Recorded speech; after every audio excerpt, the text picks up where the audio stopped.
Okay, there we go. Hi guys, greetings and salutations. My name is Michael, I'm the Dead Aussie Gamer, and welcome to DAG Reads, where I get to read a bunch of cool, fun, and interesting books. Now, bear with me for one moment as I very quickly play around with my green screen. Okay. Because, yeah, no, I don't know what it has been. This weekend has just been like one of those weeks where it's decided to eat up most of my time by having to fiddle and play and do all this sort of stuff, which, you know, I don't know. It's just decided it's gonna, crap out of me. So I do apologize. I will make some quick adjustments here. There we go. Kill. How are you guys? I hope you guys are doing well. I hope you guys have enjoyed GaryCon week. It has been a freaking amazing week. Like, holy hell, we've had so many things going on. We had a bunch of really terrific shows. I was with Guy on How to Be a Great with Guy from How to Be a Great GM on GaryCon with Keith Baker of all freaking people. Keith freaking Baker. That was amazing. As well as John, who is a famous artist and comic book strip writer from The Dork Tower, and Munchkin, which is mental because I'm a big fan of both of these things. So yeah. I've just been blown away by that particular game. And then of course I got to play with my favorite people in the whole freaking world. I got to go play with the Careful Cantrip crew, doing our own GaryCon game where we played. It's a game called damn, what was it called again? It was called dang it, I can't remember. Began with a P, but I can't recall it for the life of me. Oh my god, my brain. School, yes. We were playing Paranoia, which was a lot of fun. I'd played it once before, and weirdly enough, it turns out that I've actually played the exact module that we played. But like as a Christmas themed kind of module. So that was really interesting, and I had a blast. Definitely a very different playthrough from when I first played it. First time I played it, I think I did pretty well, like reasonably well. I didn't lose too many clones, and I think we actually completed the objective, whereas in this one, I feel like we ended up turning it into Among Us and just going after each other, which hey, that's kind of what the name of the game is. It's all in the name, Paranoia. Yeah. So yeah, that's kind of been the weekend and stuff. So yeah, hopefully you got to catch a few of those sessions while we were running it. But yeah. Hope let's see. The goal is getting close. Yeah, 77%. It's been wild, and I've got to say it's just so freaking amazing that you guys have been able to like help us out with this and help get us so close, because we are now like, I mean, instead of looking at it as just 77%, I mean, we can obviously look at it as like 77% like towards our goal, but more importantly, I like to view it as like 33% left, like we only have 33% to go before we have everything we need for our tickets to Gen Con, which I'm super keen about. I'm super excited about. So yeah. Yeah, I think that's close enough. I think I still got this little bit of gray here, but I don't think there's much I'm gonna be able to do about it until I figure out what my green screen's been doing. But yeah, so for those of you who are joining us for the first time, who may not necessarily know who I am, my name is Michael, I'm Dead Aussie Gamer, and we normally do TTRPGs here on the channel during the week, but on occasion, we like to improve ourselves, our skills, and our attributes in GMing by doing stuff like DAG Reads, where I pick a book or a bit of literature, and we read through it. So we have been reading through the epic saga of Emily Rodda's Rowan of Rin, which is amazing. It's true, $809 left. That is another way to view that. $809. Man, that blows my mind. It blows my mind like that is the case, Like, look, I'm not gonna lie, there are other goals that I have And I usually put the goals up so I don't actually. Okay, I'm gonna tell you guys the secret. Okay, here's the secret. Right, come close. Okay, we're gonna talk real talk. Okay, so here's the secret about the Dead Aussie Gamer. Okay, you ready? I hate asking for money. I do. It's one of the worst things for me. I despise doing it. I hate doing it. One of the reasons why my goals are usually so big is because, one, they are stuff I need. You know, stuff I need to do these things that, for the most part, are for my fans and for people who love my channel and love my work. Going to Gen Con's a great example, you know, like on my own devices, you know, I wouldn't go to Gen Con. I you know, like it's great. I enjoyed it when I was there, but you know, it's a huge trip and a major expense, you know, I'd be out of my damn mind. But if my fans want me to go, I will pack my bags and I will be there with brass bells on to meet, handshake, and do all the cool things with you guys. And then for those of you who aren't going to Gen Con, I'll make sure that there's lots of content, lots of things for you guys to see and stuff. But, you know, like, it's a big goal. The idea of the big goal is that it's going to take ages. That way, I don't have to ask for money ever again. I don't have to ask for money at all because, oh, we've got this huge goal and we can leave it for ages. And then we have super generous people, insane generous people within my community who blow my mind constantly, day in and day out, with like constant subs, massive gift subs, my Patreons who keep, you know, supporting us. And then, you know, you guys who are donating, like crazy amounts to my shows and stuff like that. You know, I mean, we are in, like, March. We're in March. That's it. We're in March, and I'm 77% of the way through. We're, as you say, $800 away from the full ticket to Gen Con. And you know what? There's no mucking about from me, right? Like, this money goes to Gen Con. That's it. And then there's just my tickets are done. And that's it. I got my tickets. I got my accommodation. I got the flights. I got everything. You know? And it's just a matter of, like, once we get there, I'm there. I'm at Gen Con. You know, and then I need to figure out what's my next goal. What do I do next, guys? What do I do next? I mean, I've already got Gen Con, you know? I think my next thing is like, I don't know, maybe I'll go to the UK and see Guy. I don't know, like, what do you want? What do you want from me? I can only come up with so many goals. It's fine. That's me being honest and venting. So there you go. They want the content. They want the content. I hope you guys enjoy it. There are some very generous people in the community. And so cheers and salute to all of you. By the way, this is my favorite bottled water. It is called bottled. If anyone ever wants to offer me bottled water, I will forever, you know, I will forever remember and value those of you who get me this very special imported Italian water.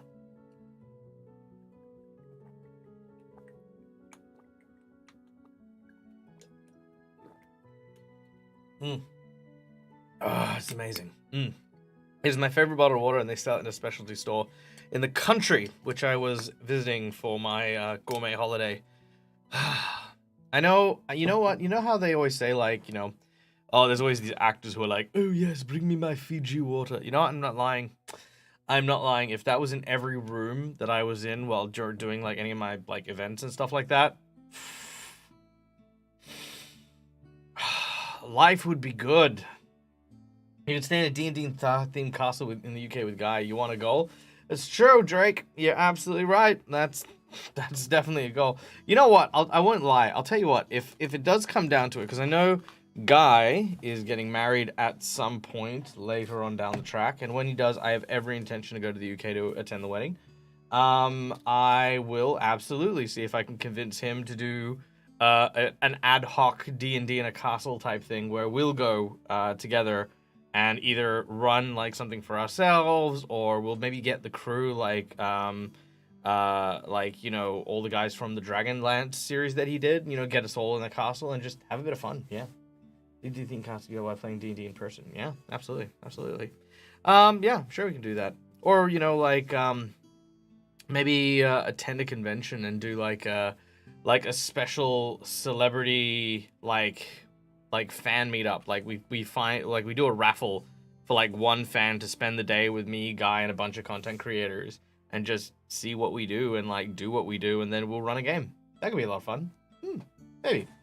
Noted, get DAG special water. Yes, if you get DAG special water, again, BOLLE still, STILLE. Bolle still, natural water. Sparkling is always preferred, but I do enjoy the non-sparkling as well. So, what have we been doing? let's talk about that. We have been reading Emily Rodda's The Rowan of Rin. Now, as always, donations are appreciated but not required in any way, because this is just a relaxing read stream. So, we have been reading through this book, and we are now going to go through the entirety of the saga up into this current point. So strap yourselves in, because we have got, like, how many books have we read? We've read what, like 5? Let's see. Hold on. We have read 4 out of the 5 books. We are partway through book 5. So, let's start with Rowan of Rin. Rowan of Rin is the tale of a young boy named Rowan, the keeper of the Bukshah, a yak-like creature that they use for fur and milk in the small ravine town that they have, known as Rin. Now, the people of Rin relied on the water in order to feed the Bukshah, but the water began to subside, stopping the town from surviving and making things more difficult. So Rowan, along with 7 other individuals, were forced to climb a mountain behind the valley in order to find the source of the problem, why the water wasn't coming down the hill, and deal with it. However, Rowan, being the weaker, smaller, and more, shy member of the group, was only on the quest because Sheba, the witch, had been kind of like disrespected by the townsfolk, and so she decided that she was going to have her way with the town, and made it so that only Rowan could read the map leading to the top of the mountain.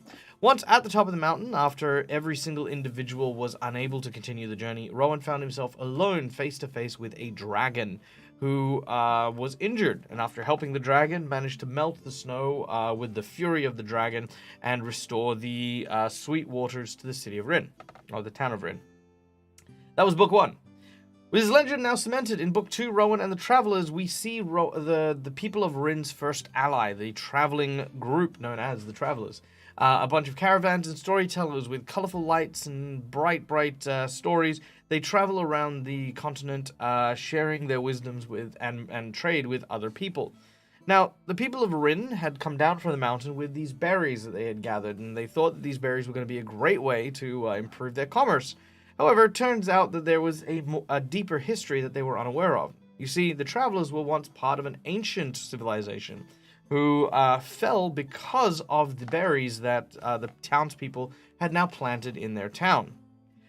It was actually a trap which forced people to go into a sleeping sickness, and then the berries themselves would mutate into like these giant tree creatures that would eat people and things that were asleep next to them. This is where Rowan and Alan, the baker, who is half traveler, met with Zeal of the Travelers.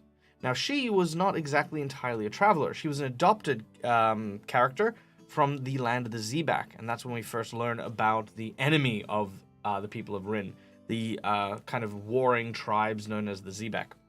But yes, together with Zeal and Alun, Rowan was able to save the town and once again be proclaimed the hero, bringing us into book 3 of this series. Now, book 3, Rowan and the Keeper of the Crystal. Now, introduced the third of the allegiance that protected this land from the Zebak invasions, and that is the Maris people, a kind of amphibious race of people who rely on water and, swim. They have, like, sort of webbed hands and very, very sensitive skin. But anyway, there are 3 tribes of the Maris people, and uniting them all is a person known as the Keeper of the Crystal.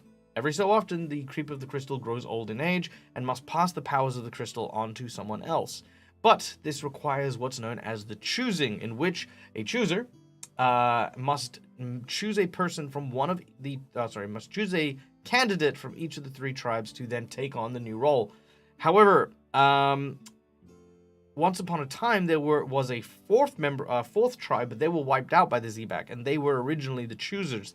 However, this was during the Zebak invasion, where the people of Rin, who were slaves of the Zebak, were brought in. Rowan's descendant was chosen to take on the role of being the chooser. I know that's a bit complicated, but stay with me. Now, that's a duty that Rowan's family had been following every generation until the current one, where eventually Jiller, Rowan's mother, had been called to make the decision. But upon arriving there, she was poisoned and fell deathly ill. The poison was apparently irreversible, except when Rowan touched the crystal, He had learned that there was a cure and that it did take a lot of effort, and there was worries that by the time they had acquired the cure, the keeper would die. So there was this kind of tension between the Maris and Rowan as the new chooser. But with the candidates, Rowan journeyed to the small island that the trials held on, and managed to put together the cure and managed to save their mother, as well as appoint a new keeper. Forever binding his own mind with that keeper after having interacted with the crystal. This is also where he met Pelaine, very important. Pelaine was like kind of the guide who had gone all the way to Rin in order to summon them, and then had befriended Rowan while he was on his adventures here. In the fourth book, Rowan and the Zebak, Rowan's mother Jiller was getting married to John of the Orchard, one of the adventurers who Rowan went up the mountain with, who was a very, very dear friend of Rowan and now stepfather. During the celebration, however, a giant lizard-like creature, basically, what was I can't even remember what they were called. They were called something. The Grishak, that's it. The Grishak, a giant lizard-like creature, swooped down, grabbed hold of Anad, Rowan's sister, and had flown her back to the land of the Zebak.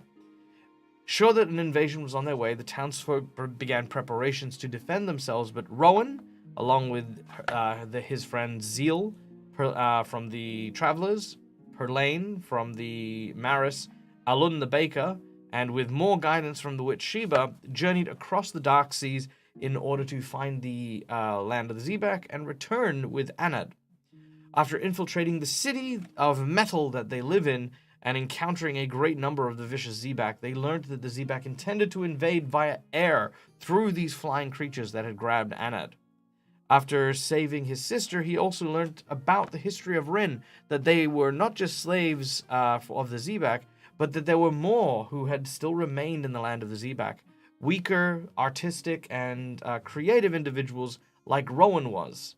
Turns out that the strong and the mighty were actually sent with the Zebak invaders in order to help them with the war, which is why the people of Rin were very stalwart and very strong, while, Rowan seemed very weak and frail, whereas the people who had remained were exactly like Rowan. In particular, there were only 3 remaining members of their ancient tribe remaining. There was an old man by the name of something with T. It was like Taylor or Ty or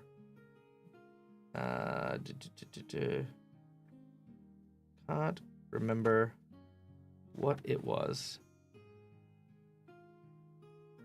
Here we go. It was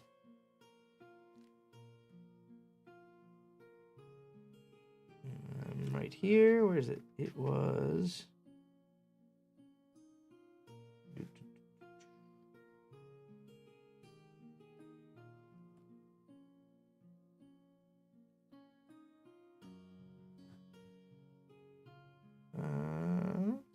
yeah, begin with a T. I will find it. Don't worry. It's like right here. Tips of my fingers. Theory. That was his name. Theory. So the old man Theory, Sharon, and freaking not Nath. It was something else beginning with N. It was Norris. That's it. Sharon, Norris, and Theory were the last remaining members of his tribe. Unfortunately, Theory lost his life during the escape, but Sharon and Norris made their way back to Rin just in time to warn them of the aerial invasion. Without any means of defending themselves, the people of Rin were prepared for death, basically, when the armada arrived flying atop these giant lizards.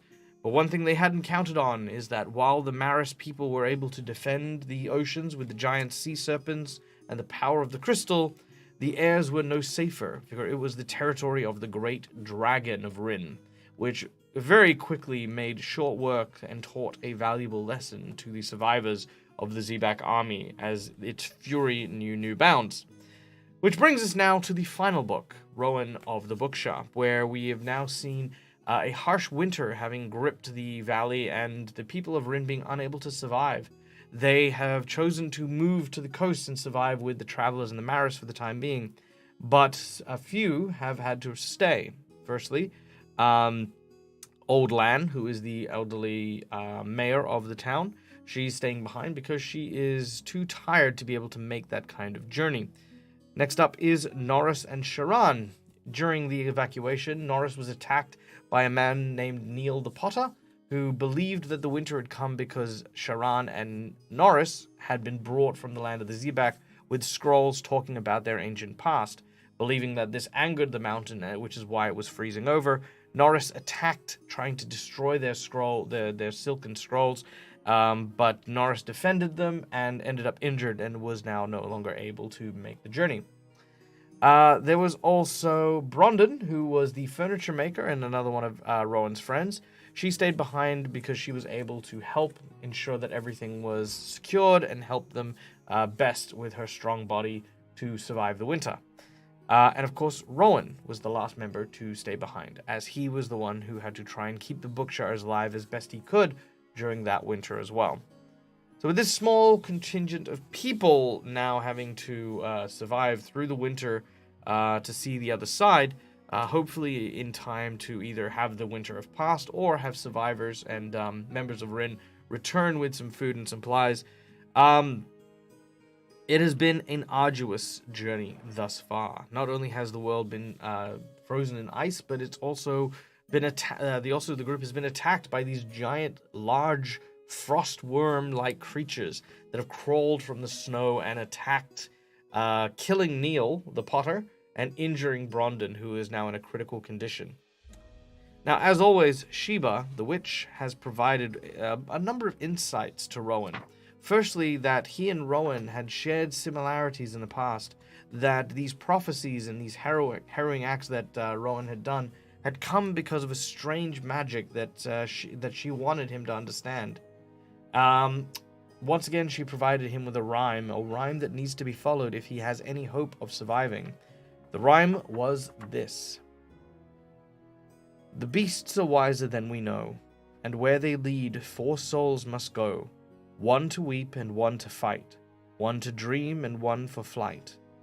4 must make their sacrifice in realm twixt fire and ice. Hunger will not be denied, the hunger must be satisfied, and in the blast of fiery breath, the quest unites both life and death." Now, with Brondon injured, the mayor unable to travel up the mountain, it was the 3 heroes, Sharan, Norris, and Rowan, who climbed the mountain. One to weep, which they believe was Sharan, who was quiet and afraid and very fearful.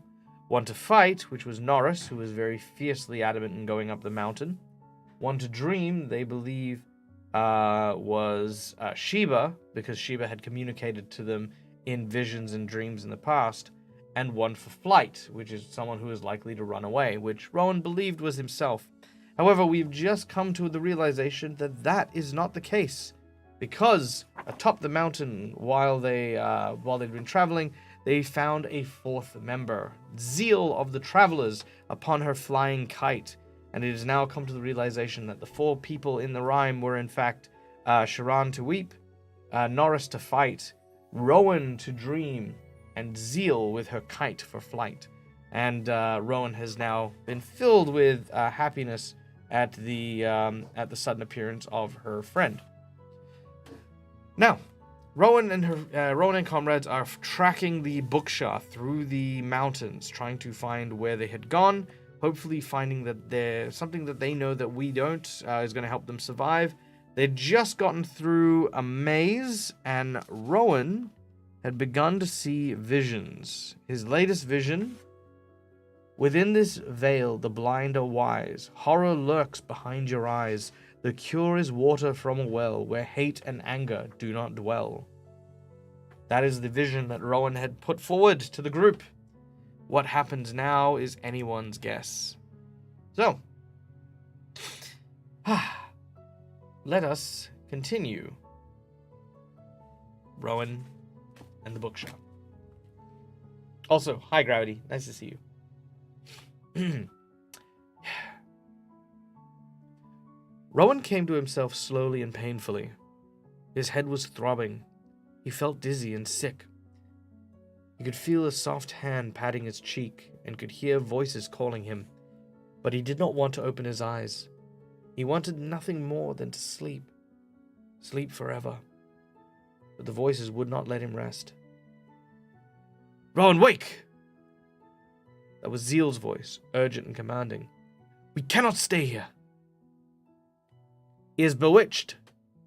That was Norris almost shouting. "Those words were not his, and that voice, that was not." "Rowan, open your eyes." A gentler voice, Sharan's voice, close to his ear. "Rowan, the Bukshah need you. We must follow them. Remember, the Bukshah." Bukshah. Memory sweeps through Rowan's mind. With a shuddering jolt, he's now wide awake. His eyes flew open. He clutched at his throat. Beneath his clothing, the skin was smooth and undamaged, the medallion dangling harmlessly from its cord. He struggled to his feet, helped by 6 eager hands.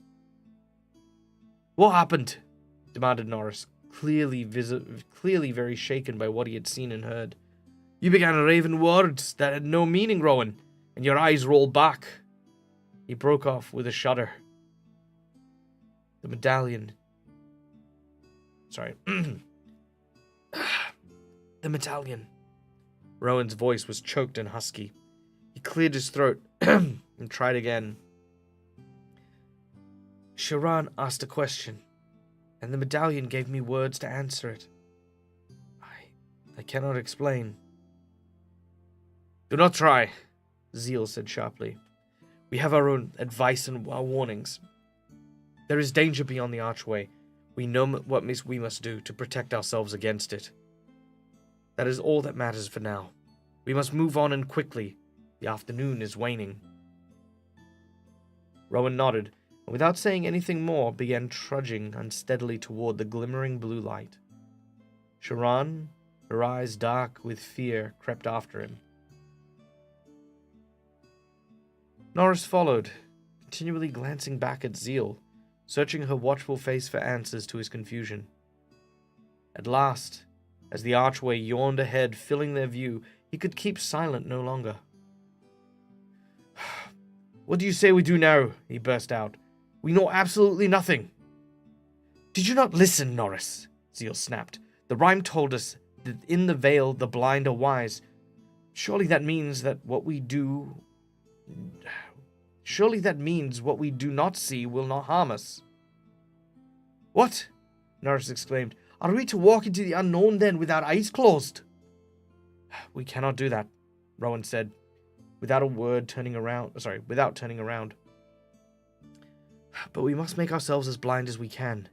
Once we enter the blue light, we must put our heads down and simply follow the path, looking neither right nor left, at least until we reach the mysterious well that is a place of safety." As he spoke, he was remembering the vision he had seen, remembering the cloaked figures quickly walking close together, bent-headed, hooded over. He shuddered again as he felt that fear. Also, welcome in Red Dragon DM. Hey, guess what I played for the first time ever? Pathfinder. Hell yeah. Cool, dude. Tell me how it was. Tell me about your experience. We're currently doing a book reading, so I'll respond to you at the next chapter, but absolutely. Tell us everything and we'll talk about it. Make haste. Stay close. Do not look. The archway was before him now. He stopped, steadying himself against the rock. The blue light seemed to swirl before his eyes like a colored mist. And now he could see the gleam of ice. The place beyond the arch was studded with great twisted ice columns which rose from the earth like great trees. The ground was bare of snow, so the veil was covered. It was a cave, or perhaps a vast tunnel through the rock of the mountain. "It seems to me that only a fool would march through an evil place without keeping watch," Norris muttered. "What if the rhyme was a snare?" "It is not a snare," Zeal flashed, "and you are a fool, Norris, to suggest it." Norris flushed dark red and squared his heavy shoulders. "Oh, perhaps I am a fool," he mumbled. "My grandfather always thought I was. I know because I had no talent for painting, no ear for music, and because I relish fighting. But I saved his life in the land of the Zebak many times by being wary, by knowing an enemy when I saw one, and by being ready to fight as he and Sharan were not. That is true, Sharan said in a low voice. Without Norris, we would never have survived. Zeal frowned.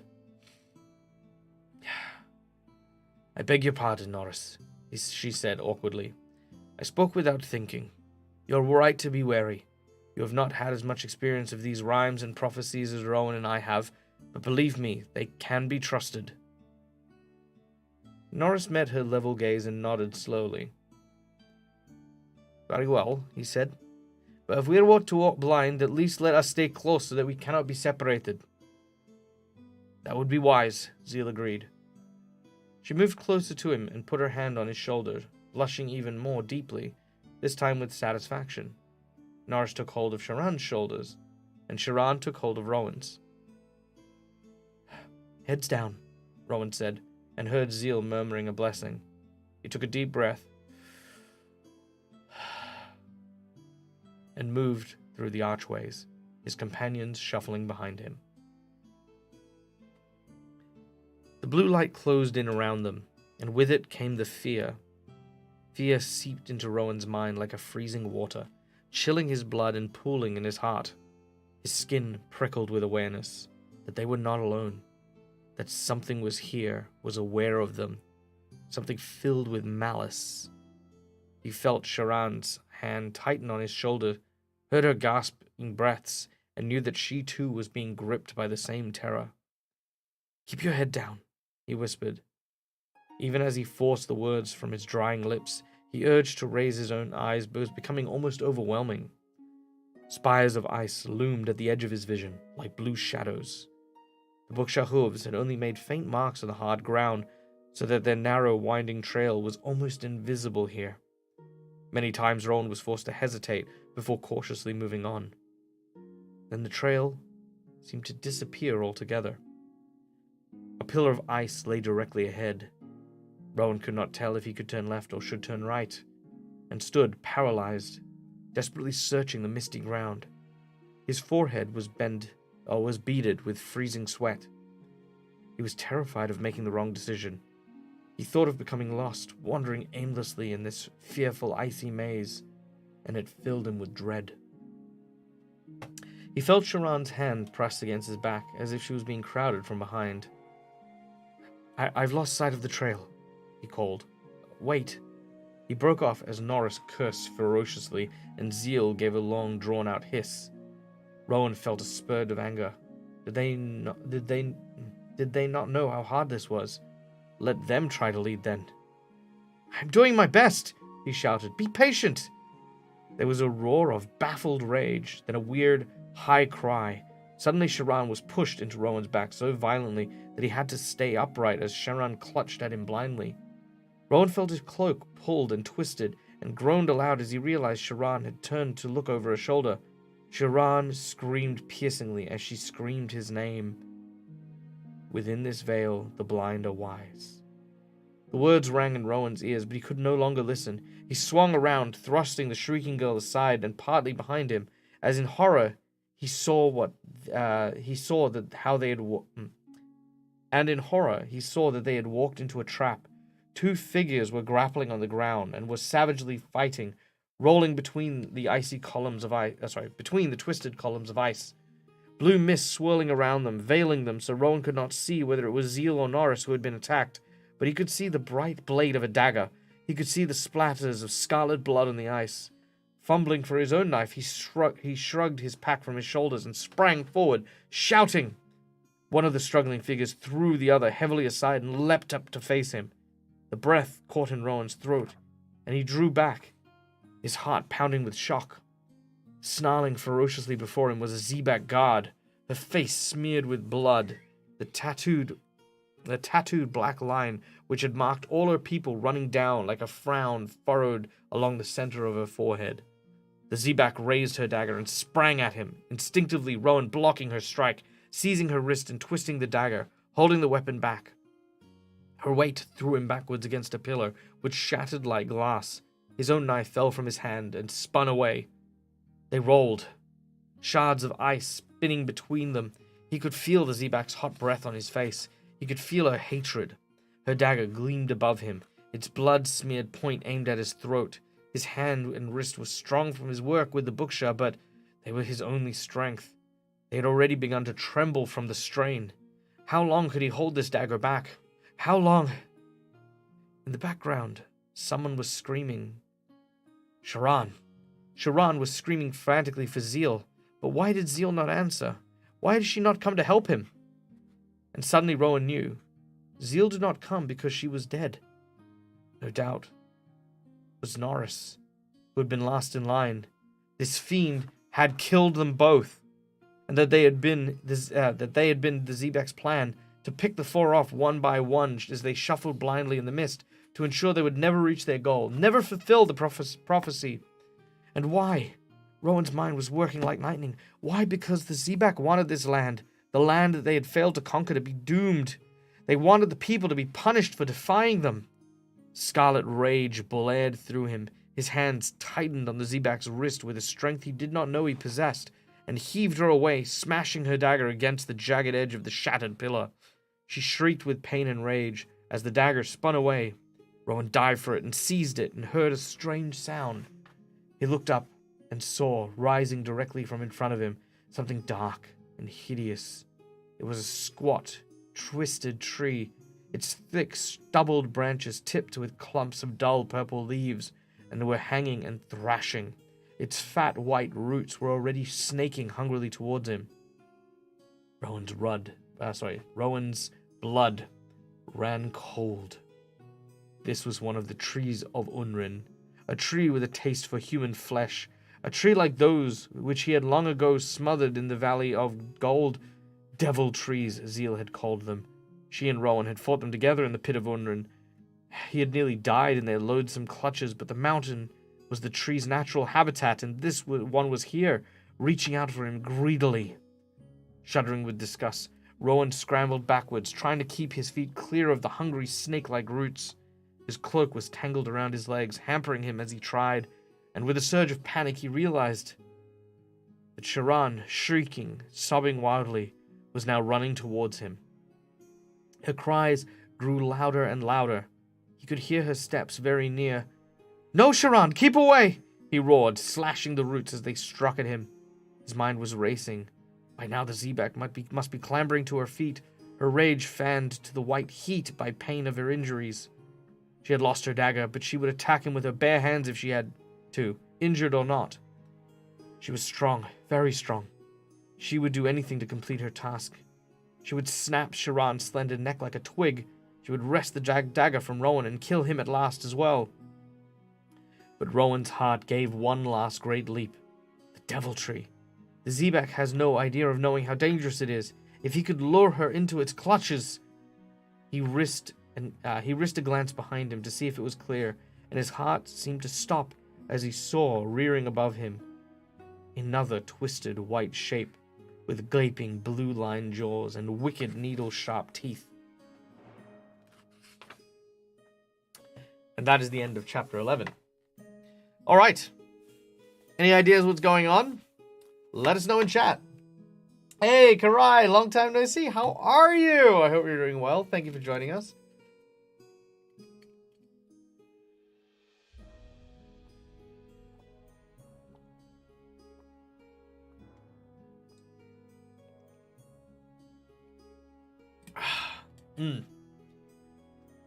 So I have a suspicion.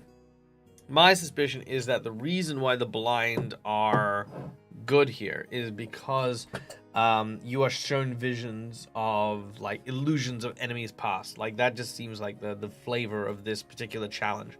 And I think Sharan is the only one immune to it because she's crying and she's weeping and her eyes are making it difficult to see. And she is seeing Zeal, who is being displayed as a Zebak, and Norris, who's being displayed as the tree. It's just them fighting each other, and I think that's the puzzle here. Maybe we'll see. Hey, War Eeyore, nice to see you. Welcome in. I'm so glad you're doing a chill stream while I'm at work. One of our major software apps is down this morning. It's been absolutely bad. Oh, I'm sorry to hear that. Well, yeah.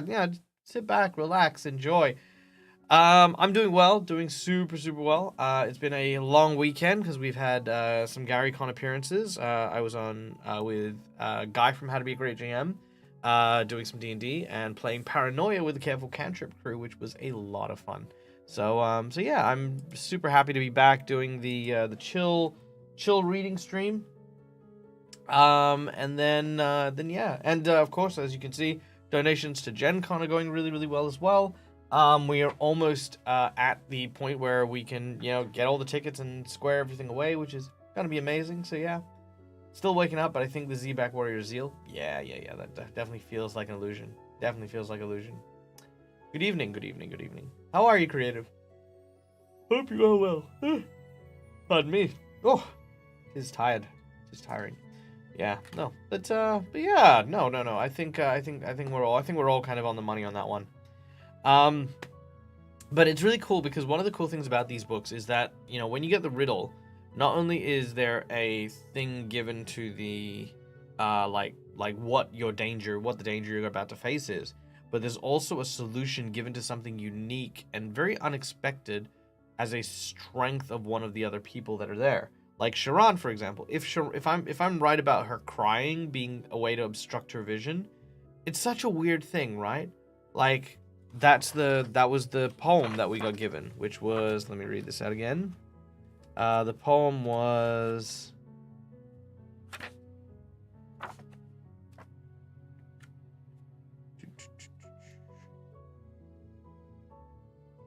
the beasts are wiser than we know, so they're following the Bukshah. Where they lead, 4 souls must go. Nice, easy. They're Rowan, Zeal, Norris, and Sharon. 1 to weep, Sharon. And like I said, here, if she's weeping and that's what's blinding her, that's what is pointed out here. 1 to fight, that'll likely be Norris. 1 to dream, which is Rowan's visions that he's getting. And 1 for flight, which will be Zeal. You get to see all those benefits now, like as you come across the puzzles, become the thing that save them, because this is the thing they must do. 4 must make their sacrifice in the realm twixt fire and ice. The hunger will not be denied, the hunger must be satisfied, and in the blast of fiery breath, that quest unites both life and death. So I'm thinking 4 must make their sacrifice. Everyone's sacrificing something throughout this. In the realm twixt fire and ice, this is obviously referring to the mountain. So ice is where the town of Rin is now frozen, and fire refers to the dragon. So the dragon's at the top of the mountain. The hunger must not be denied. The hunger must be satisfied. So everyone's hungry. The food's gone. The Bukshah are hungry. Rowan's hungry. Everyone's hungry. The giant icy creatures are hungry as well. The dragon might be hungry. Whatever the case is, I think they're going to go to the top of the mountain, and the Bukshah, or some of the Bukshah, or even Star maybe, might have to be sacrificed to the dragon in order to end the icy winter. So the hunger must be satisfied. That's kind of what I'm thinking. In that blast of fiery breath, the quest unites both life and death. So, maybe the dragon. So feed the Bukshah to the dragon. Dragon eats, the dragon gets healthy, gets his breath back, and then melts the ice, and then summer comes back. Maybe. That's my thought. But that's just a rough guess, because I've never read this book, so yeah. Hey, Bryn, good to see you. I have a nice shift at the moment. Almost midnight, always sleepy. Yeah, no, I feel that. Yeah, no, the GaryCon games were like, I think guys want. No, actually, they were at the same time, so it was like 3 a.m. for me. I had 2 3 a.m. games back to back, which has been fine. Like it was like Saturday was back to back, so it was 3 a.m. to 6 a.m. But then I had work at 8 a.m. Then had my own games from like 8 to like 11 o'clock. Then I had another 3 a.m. game, and then today I got some sleep, which was good, and now I've got this on. Then I'm gonna get some more sleep, and then more games tomorrow. We'll see. I'd love to do. Hey, DM Stretch, good to see you. Good to see you, my friend. Yes. We're just doing some reading. Rowan and Rin. All this talk of tiredness is making me tired. Okay, I'm gonna stop talking about how sleepy people are. But yes. Yeah, we're currently our heroes are doing battle with Rowan is doing battle with what we believe are specters from his past, enemies past. So we're about to find out what's going to be happening with there. You can tell it's a good chapter when you completely pause creating NPCs and are just focused on listening. Yeah, absolutely, School, yeah, 100%. Oh, speaking of, I do have a few NPCs that, you know what? Let me show you this because I'm actually kind of proud of this. I have been working on a couple of NPCs for my Convergence game. So for those of you who don't know, later on this, not next month, in May, because we're almost at the end of March. Then we've got April, then we got May. I'm going to be at Convergence in Utah, running a session for some VIP guests who are attending the festivities. And I've got a couple of really cool NPCs that I've, kind of given them to, like, tease my adventure, and I've made them in Hero Forge. And I think this is a cool moment to just take a pause and be like, hey, check this out. My alerts are off? Yeah, my alerts are off. Oh, hey, thank you so much. Yeah, yes, DM Stretch. Thank you for the 10-month sub. Currently on a 2-month streak. Hell yeah, thank you so much. Your subscription is greatly appreciated, my friend. As always, the alerts on this stream are definitely off. All donations and stuff are just, kindness and stuff like that, but they are still appreciated, absolutely. So yeah, let me show you some of these. So this guy here is for my Wilderon game. This is Captain Vitra Bakshan. He is part of the Wilderon Air Force, and he is an experienced and loyal soldier, considered an inspirational leader to the refugees after the disaster on Wilderon. He is a decorated member of the Wilderon military and has led many campaigns against enemies throughout his long service. When Wilderon went silent, it was a devastating blow to the people of his kingdom. Needing hope, he turned to the Wilderon's allies and offered shelter to the refugees until something could be done to restore their kingdom. Many attempts have been made to return to the island, but to find out what the cause of the catastrophe, but no one has returned. So this is our first guy. Second guy I have is for another adventure. Here we go. This is... Boom. So this is one of my custom races as well. This is a sovereign elf. So this is kind of like a more advanced version of a high elf. Strahd game tomorrow? No, I've got Curse of the Crimson Throne tomorrow. So it's my political intrigue game. The one where you gotta be a zombie. Yeah. Okay. Here we go. Okay. Okay, so this is the spell sage Aethin Silverwind, a sovereign elf sorcerer. She is cold, cautious, and a logistical pursuer of knowledge of all things arcane.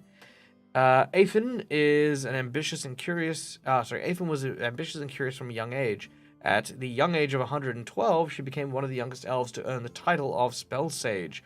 Her research into an arcane motor revolutionized remote magic item use and had earned her the rank of Ethereum Sage and possession of her own arcane forge. There, her and her team have been managing to study whatever they desire to their heart's content. Things have been going well until recent events have forced her to seek help from outside of the elven kingdoms of Salastar. Yes, that was the one bird. And the last one that I made for this. All right. This is the headmaster. This is the vice chancellor, Galshek Wazen, who is currently acting headmaster at the Cinderfang Academy. Considered by most to be a grumpy old man, he has kindness towards the students of Cinderfang Academy. Galshek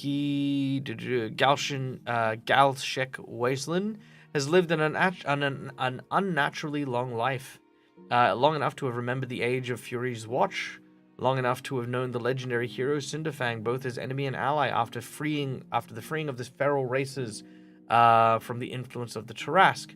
Since his awakening, Galshek has dedicated his life to creating an account of the acts of heroism throughout history, gathering these records from across the world and becoming known as the Chronicle of Valor.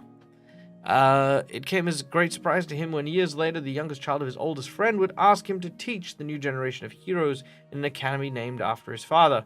In the 6 years since the school's founding, Galshek has left his teaching days behind him and now acts as the Cinderfang administrator for the Sapphire Council as Vice Chancellor of Education and Training.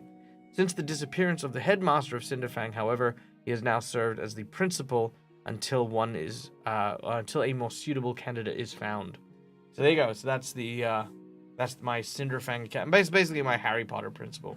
Kind of like Dumbledore's gone missing, and this dude's kind of stepped in. Is kind of my thing. But yeah, that's been my day. Hey, Ricky, good to see you, buddy, and great show today. It was good to see you on screen again. I feel like it's been a hot while since I've seen you on screen, but welcome in, buddy. Hope you caught up with the carnage of the Reign of Winter game. Yeah, carnage is definitely the word for it. Absolutely. Thank you, Myth. Thank you. I greatly appreciate that. I worked very hard on those ones. Been too long. So fun playing again. Awesome. That's so good to hear, man. Okay. So yes. To quickly tell you what we're doing, we are continuing our read. We've just taken a quick chapter break, so we're about to kick off yet again. If you have any questions, leave them in chat, and if you have any discussions, we'll talk about them between chapters, much like we did just then. So yeah. Hester, imagination is a muscle. You don't have to be good at it. You don't have to wish for it. You just have to practice it. Like a bike, like any kind of like muscle, the more you train that muscle, the better you become at it. Play games, not just like video games and stuff, because there's like passive entertainment games, which are like watching TV or like just playing a video game, but there's also active imagination games as well. Things like Cards Against Humanity, things that like even drawing and stuff like that. Even if you're crap at it, like, stuff like that really does help spark your imagination and your creativity. Highly recommend. Highly recommend. Also, hey Jay, well, nice to see you. All right. Chapter 12, The Well. Now, quick recap for the people who have just joined us. Rowan, his fellow villagers, Norris and Sharon, as well as his friend Zeal of the Travelers, are traveling through a maze following some Bukshah up the mountain in order to try and fulfill a prophecy given to him by a witch. Rowan has started to receive visions that are very, very strange and peculiar, and the current vision tells them that they have to proceed blind through the next area. However, some dangers have occurred. They've, opened their eyes, and they are surrounded by enemies and being attacked on all sides. And that is where we're at. So, dagger raised, Rowan stared up at the ice creeper, waiting for death. He was beyond terror now, beyond sorrow. His mind was wiped clean of every feeling but one, pure hatred. If he was to die, if all was lost, he would take as many of his enemies with him as he could. He saw the Zebak crouched behind the beast, a sharp razor ice clutched between her bleeding hand. He felt a deviltry root suddenly reach down and grab his ankle like an iron band. So, let them fight over him and kill one another in that battle. He braced himself against the grip of the deviltry. He laughed at the Zebak, taunting her, daring her to come closer. Then he looked up at the ice creeper once more, above the hideous jaw of the head, which was now gleaming as if some vile liquid was oozing from its skin. Rowan's face twisted with loathing. The creature gave a strange hissing gasp. It bent closer, its eyeless head nodding closer to him. Closer. Rowan's grip on his dagger tightened. He prepared to strike, and then, astonishingly, he felt a splash of something warm up on his face. Instantly, the ice creeper coiled and shrank, vanishing, and in its place was Sharon. bent over him, the box of silks clutched in her arms, tears streaming down her cheeks. Rowan gaped at her, thunderstruck. The dagger fell from his hand. His heart seemed to leap into his throat as he saw a shadow rise up behind the weeping girl, a shadow of a deadly ice blade. "The Zebak! Beware!" he shouted. He grabbed Sharon's arm and pulled her down to one side. The plunging blade missed her by a hair, and the attacker pitched forward, stumbling over their rolling bodies and falling heavily to the ground. Only then did Rowan see the attacker was Zeal. He blinked unbelievingly. There was no mistake. This was no Zebak warrior. There had never been. It was Zeal who was crawling to her knees before him, one hand bleeding, the other fumbling on the ground for a weapon. Stunned by shock, horror, and joy, Rowan gave a choked cry, and at the same moment Zeal's hand closed on the knife, which had been lying half hidden behind an icy column. She staggered to her feet, her glazed eyes focused on him, her face creased into lines of loathing. "Die, Ishkin!" she hissed, hurling herself forward. "Zeal, no!" Rowan shouted. But even as the words left his lips, even as he jerked back and the knife slashed clumsily through the place where he had been, he understood. The horrors lurk behind your eyes. Frantically, he cursed himself for his stupidity, for not thinking about it more carefully on the words of the rhyme. The line had said behind your eyes, not before them. He raged at himself. And what is behind your eyes? Your mind, you fool. Your mind. That is the treachery of this place. It shows you the enemies that live in your memories. Zeal is not seeing you as you are. When she looks at you, she sees an Iskin, a monster from the land of the Zebak, just as you saw her as the Zebak god, and Sharon as the Ice Creeper, enemies you hate and fear as well. With a start, he glanced down at his imprisoned ankle. Instead of a devil tree root, he now saw Norris's glove holding him in an iron grip, Norris's arm outstretched stiffly, Norris's face lying down on the ground as still as death. "Rowan!" Sharon screamed. Rowan looked up just in time to see herself throw herself towards Zeal as she struck again. And in an instant the knife aimed at his heart had plunged into the wooden box which Sharon had held before him like a shield. The side of the box now splintered open.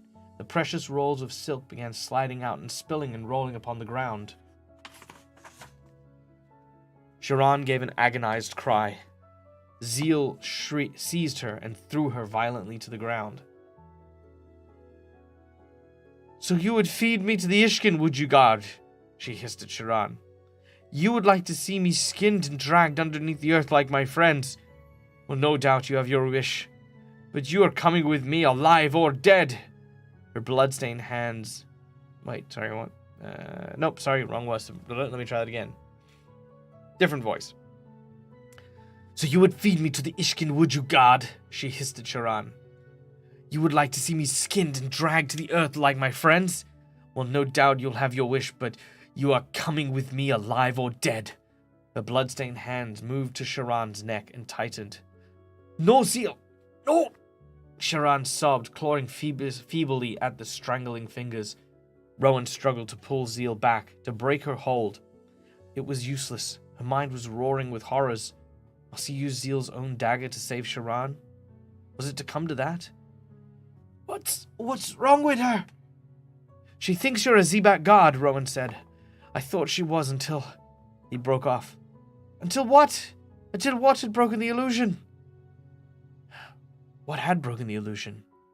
Why had he been cured so suddenly, so completely? What had... The final words of the rhyme were suddenly ringing in his ears. "The cure is water from a well, where hate and anger do not dwell." Understanding struck him like a bolt of lightning. "Sharon!" he shouted. "Wipe your eyes, then touch her face. Now! Make haste!"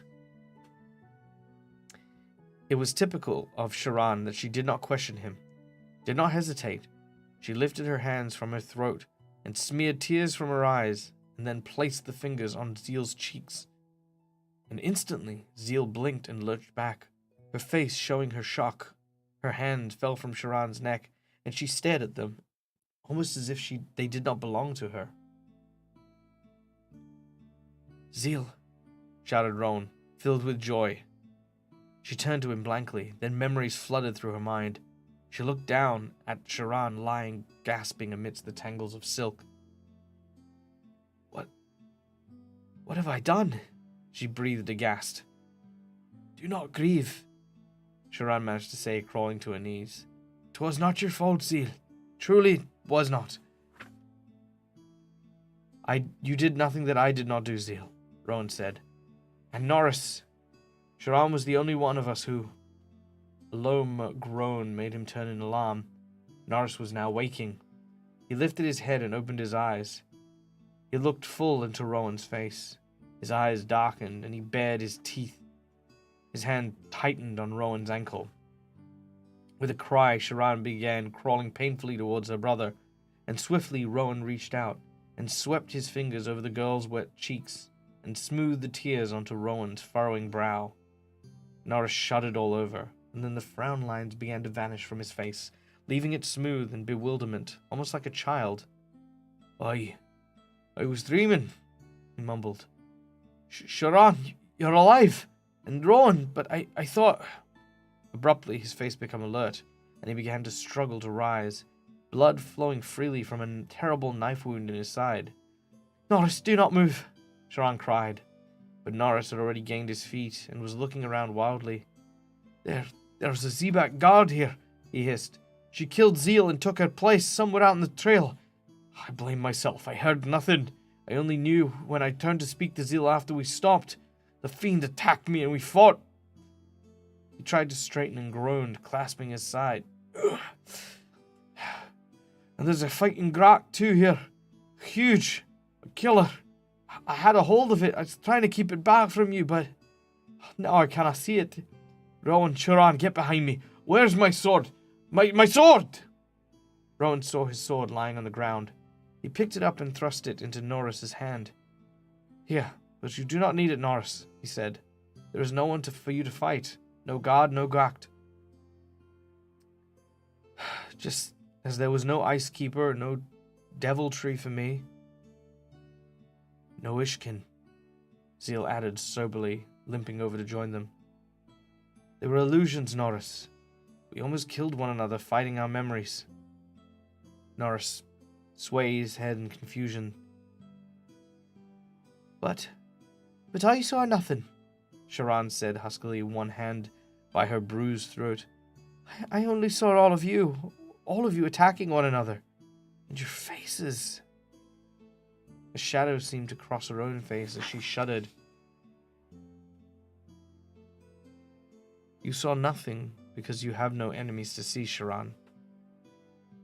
Sharan almost laughed. Wait, that's ridiculous. I have more fears than the rest of you put together. You fear many things, Sharan, but you hate nothing. Rowan said, There isn't a person or creature you'd be willing to destroy, even to save yourself. Is that not true? Sharan stared at him, her face coloring faintly, as though somehow she was ashamed. Grandfather was the same, Norris mumbled. And our mother, and our father too. Protecting them was an almost hopeless task. I can well imagine, Zeal said fervently. But it seems that the situation was reversed. This time at least. Norris looked bewildered. He saw nothing of what had happened, Rowan thought. He still doesn't understand. Sharan saved us all. Sharan saved us all, he told Norris. Remember the last line of the rhyme? The well free of hate and anger was not a real well at all, but Sharan's overflowing heart, and the healing waters were her tears. One to weep, said Zeal.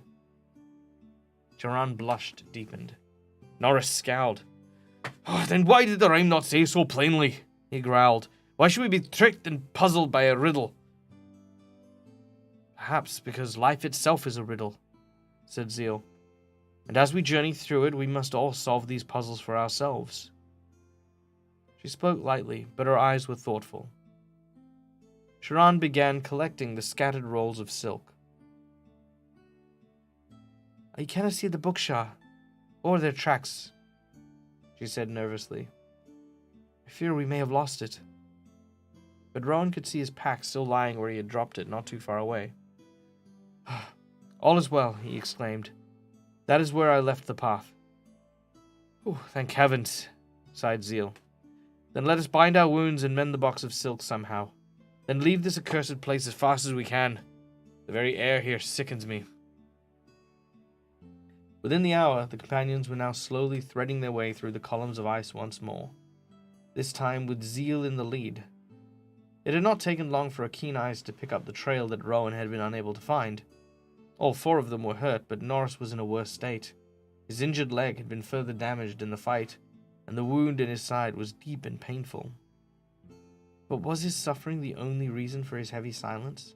Rowan wondered. Or did the real trouble lie somewhere within? For Norris's face was like thunder. He did not join in the chorus of feeble cheers that greeted the sight of another rocky archway ahead, an archway which was a blur of dull gray which could be seen. He didn't look up as the companions struggled at last out of the veil of horrors into the open air. This doesn't bode well, Rowan thought, and he looked up and around him, recognizing the bleak, steep, snow-covered slope that lay beyond the arch, and his heart sank. A bitter wind swept around them. The light was dim. The Bukshah tracks showed dark on the snow, climbing upwards. They were lost among the tumbled rocks. Beyond the rock wall was a wall of towering black cliffs. Above the cliffs, there was nothing to be seen but swirling mist. 3 figures trudging upward in single file. This was the place of his dream, the first dream of all. But the dream was not come true, Rowan told himself. It cannot come true. Norris, Sharon, and I are not alone. Zeal is with us. He realized that Zeal was speaking to him. We must find shelter, and soon. A place where we can light a fire. 3 figures huddled around a fire. The cave, Rowan mumbled. Cave? Zeal exclaimed. What cave? Rowan shook his head to clear it. I only meant... There! There must be a cave, surely in the cliffs above, he stammered. Zeal considered him with the head on one side. Why are you so certain? She asked. Rowan hesitated. He could see that Zeal suspected he knew more than he was telling. In one way, he longed to confide in her, but he had not admitted to his terrible dreams before, so how could he do so now, in this bleak place with Sharon and Norris hovering on the edge of despair? Zeal shook her head impatiently. Keep your secrets then, she snapped. But if you know there's a cave, Rowan, it is madness to not tell me. We're in danger. Where are we to go? How are we to hide? Instantly, the medallion grew hot. In horror, Rowan snatched at it, consumed by memory of the burning pain, the terrifying feeling of being taken over by something other than himself. Rowan, I did not mean... Oh, I'm so sorry. Zeal's cry rang in his ear. Rowan, do not fight it. Let it... And her voice faded away. Do not fight it. Rowan resisted the urge to pull the burning medallion away from his skin, instead pressing it closer. The heat began deep in his throat, scorching and swelling. He forced himself not to choke, and so the strange words once again flowed from him, not easily, but not agonizingly either, out into the thin, icy air. Refuge waits on high ahead. Climb the ladder of the dead. Hide within the rocky walls. Be still while icy darkness falls.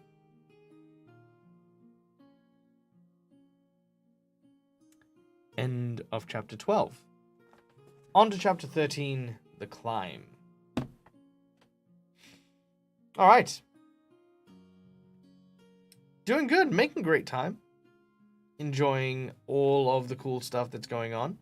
It definitely was as we predicted. It was the illusions that they had fallen for, and it was really interesting how it was solved. Like, obviously, I thought they were just gonna, like, maybe grab everyone and run out of the area, but the fact that the well was actually the tears, and that was kind of cute. That was really sweet. I liked that. Also, welcome in Sauerkraut killed. Sauerkraut. Sauerkraut. Is it Sauerkraut? Welcome in. Welcome, welcome, welcome.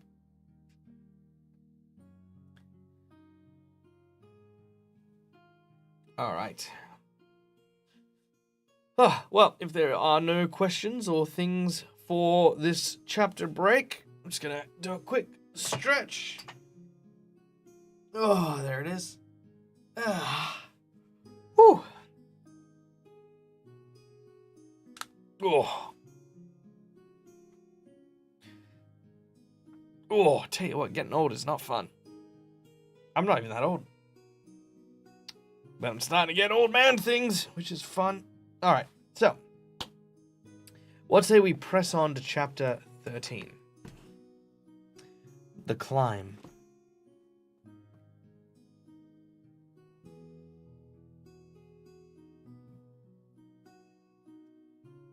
As the last words of the rhyme left his lips, Rowan fell. Heard that crack over the mic. Yeah, yep, no, good. Hope it was satisfying. As the last words of the rhyme left his lips, Rowan fell to his knees in the snow, sick and dizzy. Slowly the world seemed to steady, and he looked up. Norris was staring at him dully. Sharan was staring too, her hand pressed to her mouth. And Zeal. Zeal was unfolding a kite. No, Zeal, Rowan cried in panic. He struggled to his feet, staggering as fresh waves of dizziness swept over him. Zeal glanced at him. I did not mean to put you through that pain.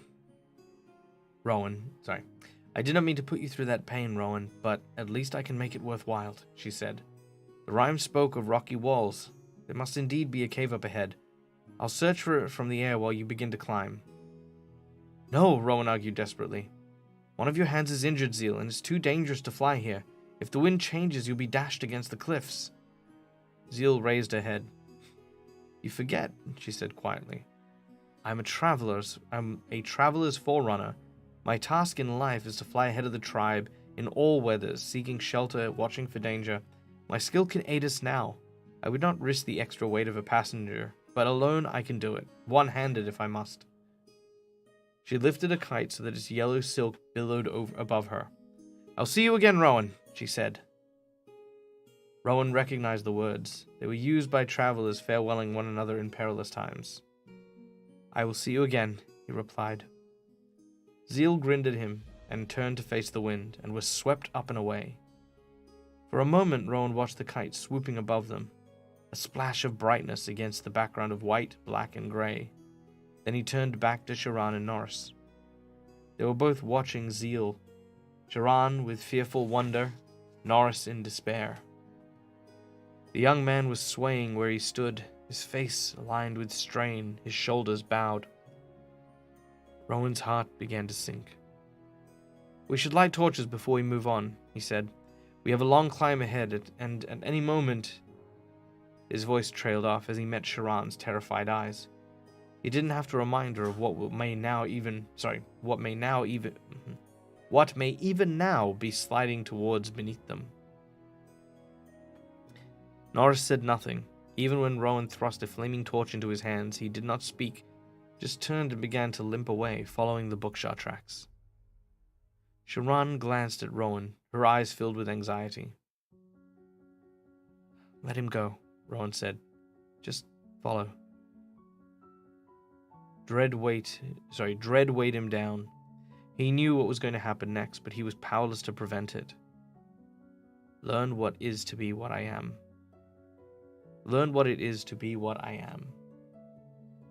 am. Real quick, I just want to bring this up.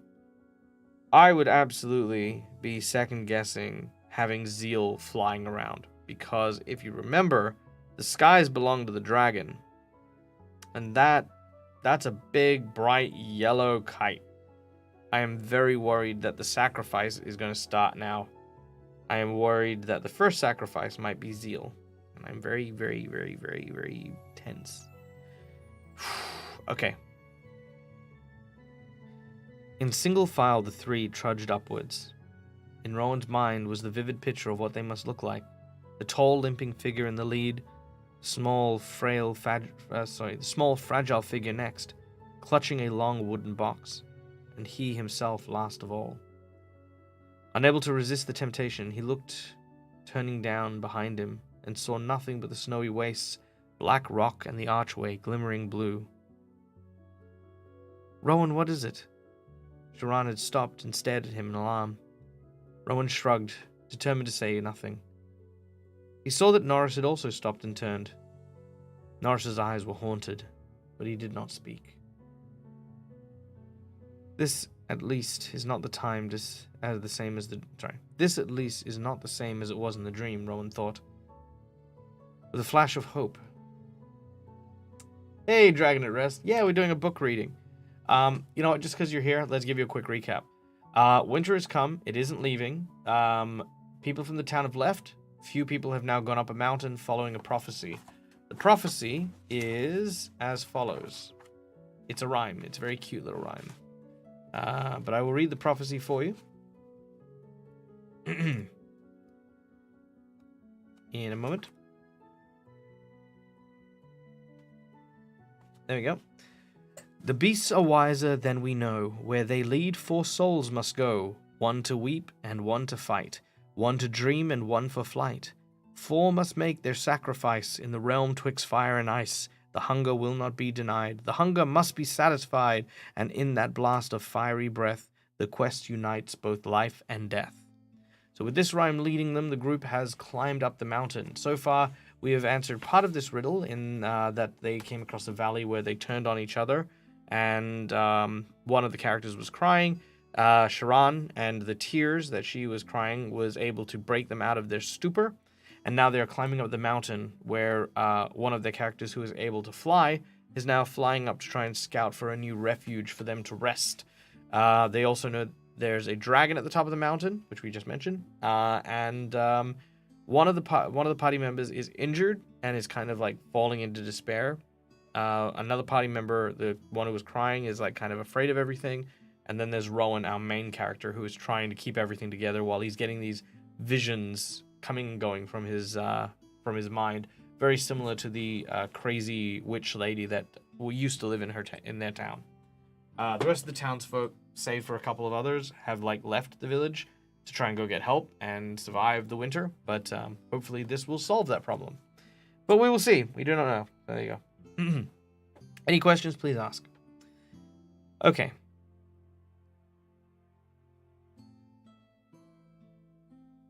This time at least is not the same as it was in his dream, Rowan thought, with a flash of hope.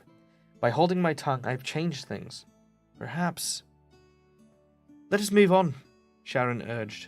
Soon it will be dark. Norris's lips stretched into a ghastly smile. What does that matter? He said suddenly. Whether we stop here or higher on the mountain, whether it's night or day, we are doomed. His stick and his torch fell from his hands, and he crumpled onto the ground. Sharan ran to him and began to pull his arm, calling his name. He merely turned his face away from her and burrowed deep into the snow, like a child unwilling to rise from her cozy bed. Rowan, please help me! Sharan screamed. Rowan snatched up the fallen torch and forced himself to think. I saw us all in the cave together, he reminded himself. I know that somehow Norris can survive this. We can all survive this. But I know that pleading with him and reasoning with him will not work. There must be another way. But what other way? He and Sharan did not have the strength to carry Norris, or even to drag him a short distance up the steep slope. Oh, Norris, get up, please, please, Norris! Sharan was crying. She was kneeling by her brother now, half buried in the snow. Let me sleep, Norris mumbled. This is the end. This is the end. Rowan saw Sharan cover her mouth with her hand to muffle her cries of despair. This was where his dream had ended. What now? He threw himself down beside Norris. "It is not the end unless you make it so, my friend," he said evenly. Norris heaved a deep, shuddering sigh. He then rolled onto his back and looked up at Rowan. "This is the end," he said. "We all had our part to play in this quest. One to weep, one to fight, one to dream, and one for flight. Is that not so?" Rowan nodded and waited. "Well, Sharan is the one to weep," Norris said, staring up at the darkening sky. "Her tears saved us all in the Valley of Horror. You are the one to dream, Rowan, for you wear the medallion and say the rhymes. Zeal is the one for flight, as we have all just seen. And I..." His voice broke and he closed his eyes. "Go on," Rowan urged, fighting back the guilt that had flooded through him at the mention of dreaming. "And you are the one to fight." "Of course!" Norris burst out, his eyes flying open. "I thought I was destined to be your protector. I was so sure of it that I didn't even try to prevent Sharan from coming on this journey. I thought I was going to save you both." Sharan gave a choked sob. Norris's eyelids slid in her direction and immediately slid away. "I was so proud of the fate I was supposed to be playing," he muttered. "I was always my grandfather's despair. Was going to prove that at last I was a hero and not some damned fool." He gave a short, bitter laugh. "Norris," Rowan began, but Norris was not listening. "When the time came for fighting, how joyfully I rushed to the attack," he went on, his face twisted in pain and shame. "But then I found out that I had not been fighting my enemies at all, but my friends, the ones I had sworn to defend. I had been a heedless fool yet again, and I am nothing but a wounded, useless burden." "Zeal and I also fell victim to these visions," Rowan exclaimed. "You cannot blame yourself for what happened." "I can. I was the one who turned. I was the one who began it all, playing the great guard and protector," said Norris. "And now the quest is done.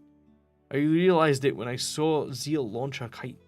Weeping, fighting, dreaming, flight, all 4 parts have now been played." Rowan's stomach turned. "And my part," Norris continued, voice sinking low, "my part is far from saving us. My part, far from saving us, has been to leave us weak and helpless. Easy prey for whatever fate the mountain has in store. I've been nothing but a pawn in a wicked game." His eyes were burning with bitter tears. "Leave me. I do not want to live through what is to come. The evil thing that brought us to this place triumphed." He turned his back to the snow, covering his head with his arms and drawing up his knees to his chest. "Norris," shouted Rowan, shaking him. "Even if you are right, even if you've been led by some evil force into a trap, you can't just lay down and die." But this time Norris did not stir. There was a strange, high call from somewhere above. "Zeal!" Rowan clambered to his feet and looked up. The yellow kite was hovering near the cliff's face, one side dipping slightly as though pointing to a place below. He felt a stab of hope. Zeal had found the cave. All they need to do was now reach it, and they would be warmth and rest and some sort of safety. But Norris lay like a log in the snow, binding them to this bleak and dangerous hillside. Norris, of all people, who was admired by all in Rin for his strength and courage. Rowan felt anger rising in him. He knew it was unworthy and unfair, but for an instant, he let it possess him. If Lan could see Norris now, or Brondon, what would they do? And suddenly he knew. Lan and Brondon would treat Norris as they would be treated themselves. They would know instinctively what would pierce the shell of despair that he enclosed himself in. Rowan took a deep breath and steeled himself. "Get up!" he said, kicking Norris's shoulder contemptuously. Sharan shrieked. Rowan ignored her and kicked him again. Norris opened his eyes. Leave me be! Coward! Rowan sneered. You coward! Rowan, how could you? Cried Sharan. He is in agony! But Norris's dull eyes had kindled, and his face darkened with anger. You called me a coward! He growled. Rowan turned away. No doubt it looked to Norris as if he was turning away in disgust. Norris could see that his tormentor had his fingers crossed and was holding his breath. Or could not see that his tormentor had his fingers crossed and was holding his breath. But Sharan could. Her eyes shocked and wide in understanding, she fell silent. Norris moved clumsily, feeling for his stick. When he had it in hand, he crawled painfully to his feet. Caked snow fell from his clothes in a heavy shower as he snatched the torch from Rowan's hand. I'll show you who's a coward, he snarled. Keep up with me if you can. He staggered away, following the trail. Rowan and Sharan began toiling after him. No doubt he's cursing me, Rowan thought, but at least for now, he's alive. Rowan pushed the unwelcome thought away. Alive for now, and doggedly pressed on. The climb was long and hard. It grew colder and darker, and the wind was bitter, stinging their faces, blowing the smoke from their torches into their eyes. The way grew very steep and more winding as it neared the cliff face. Vast boulders hulked around them. The churned snow beneath their feet was icy, frozen, hard into jagged lumps and slippery glass. Zeal circled up above overhead, watching for signs of danger. Danger writhing beneath the snow, hidden in the mist, swirling above the rocks. At last, the cliff rose huge and dimmed before them. The Bukshah tracks straggled to their left, but Zeal swooped to the right, and the three on the ground floundered through the deep snow. Soon the kite was hovering like a giant yellow butterfly over the place where the 2/3 of the cliff had now bulged out over the rest, shadowing a dark, narrow opening.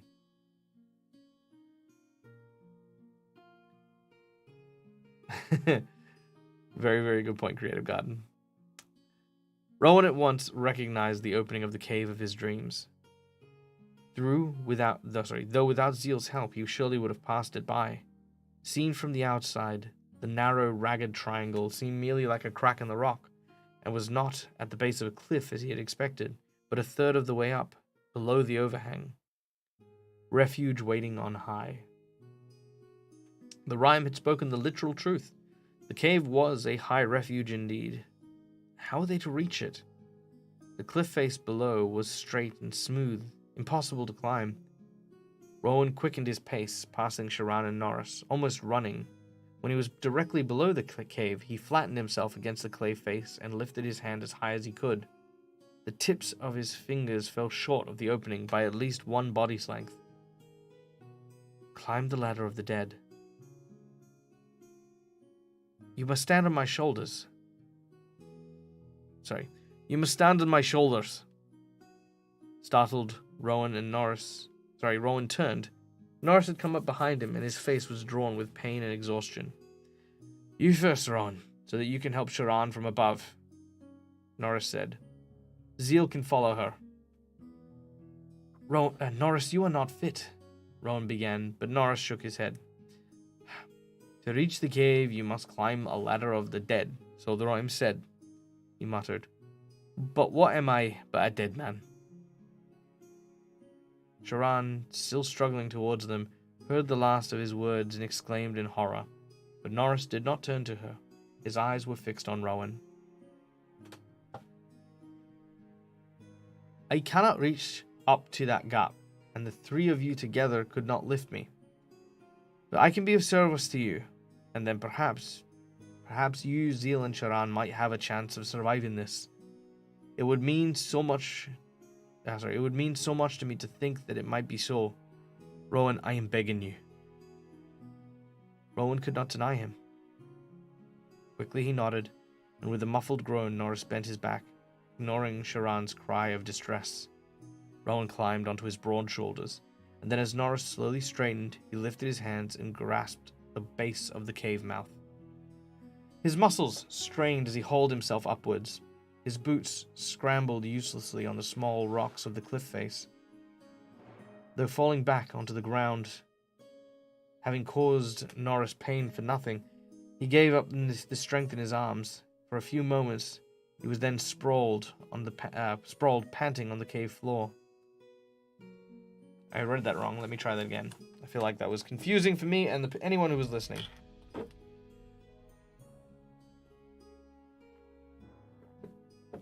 Okay.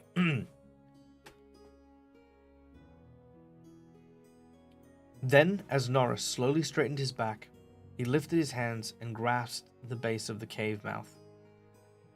His muscles strained as he hauled himself upwards, his boots scrambling uselessly on the small rocks of the cliff face.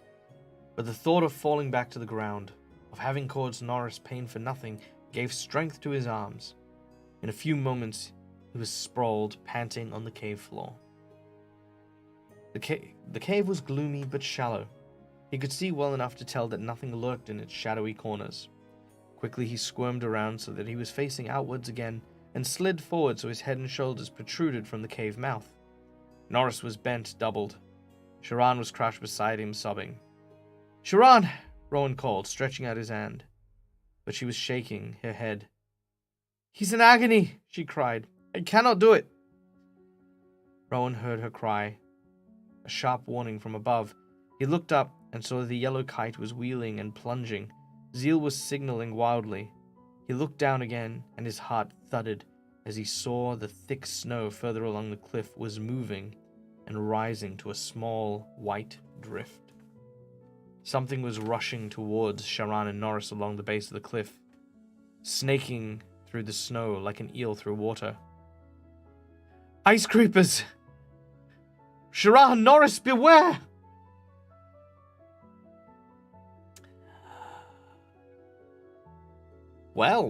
Well, shit.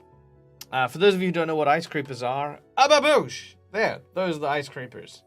And they killed Neil the Potter already. And Neil was a bad guy, so don't worry about it. Neil was the one who injured Norris. But now they're coming down, and I mean, I was like, well, okay, maybe Norris can like survive like in an igloo or something, or like maybe they could like pull him up, like all three of them could pull him up. This is a tough one, guys. How big are they? Pretty big. When it described Neil getting eaten, it looked as though a human could fit in their jaws and be dragged away at speed. So I'm imagining that these things are probably like, if I was using D&D terms, probably huge. That'd be my guess.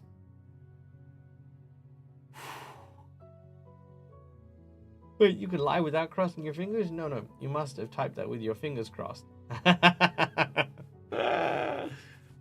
Touche. Well done. I don't want Norris to die.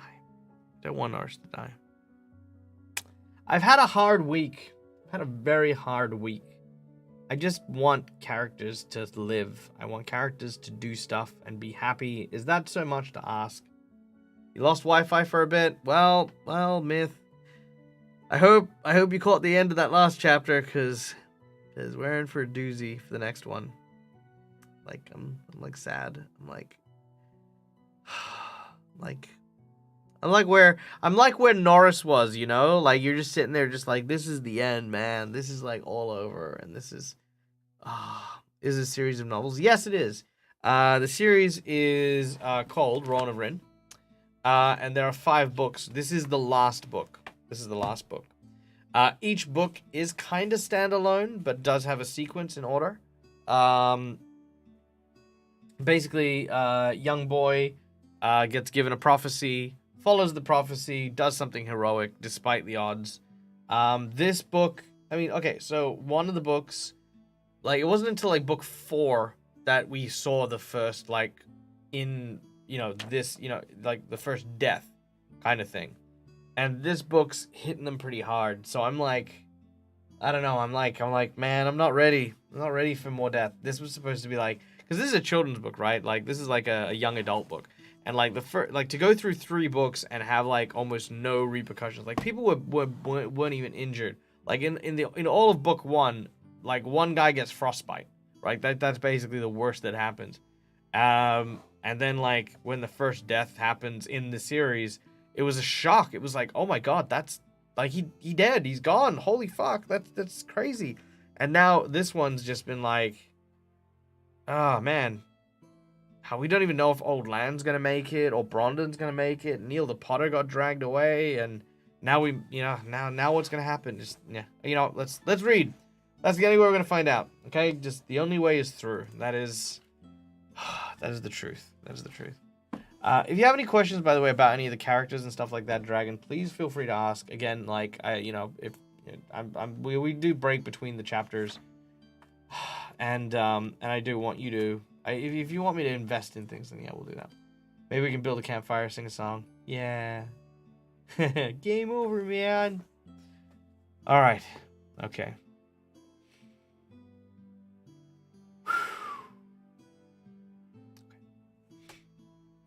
Norris straightened. Gritting his teeth, he seized Sharan around the waist and with a groan swung her up with such tremendous force that Rowan was able to catch her around the shoulders and pull her into the cave. They tumbled backwards onto the sandy floor. Sharan was screaming. Rowan picked himself up and scrambled back to the entrance. Zeal was nowhere to be seen. She must have flown up to the top of the cliff and landed there. Rowan thought dazedly. She must have feared the ice creepers would snatch her out of the air, but Norris had his back to the cliff wall. The wound in his side had been torn open when he lifted Sharan, and was again bleeding freely. He was holding all 3 torches before him like a shield. "Norris!" Rowan shouted, pushing himself forward and stretching out his hand. "Take my hand!" Norris didn't even look up. "Get back!" he bellowed. "You cannot lift me! Protect yourselves! Light a fire in the mouth of the cave. Make haste! I will hold these things back as long as I can, but..." The snow bulged at his feet, and then the icy surface burst open, and a hideous blind head reared up, mouth agape. Norris did not flinch. He thrust the torch forward. The creeper hissed and recoiled, preparing to strike again. Holding the screaming Sharan back from the edge, Rowan tore new torches from his pouch and began to light them. His hands were shaking, and he cursed himself for his clumsiness. Norris was shouting, jabbing with torches. The beasts were lashing in fury, its blue shadowed maw gaping as it struck again and again. Then it jerked as a yellow flash swept down from the cliff top and soared past its head in a flurry of heat and flame. It was Zeal. Zeal was clinging to the kite with a good hand and brandishing a burning torch in the other.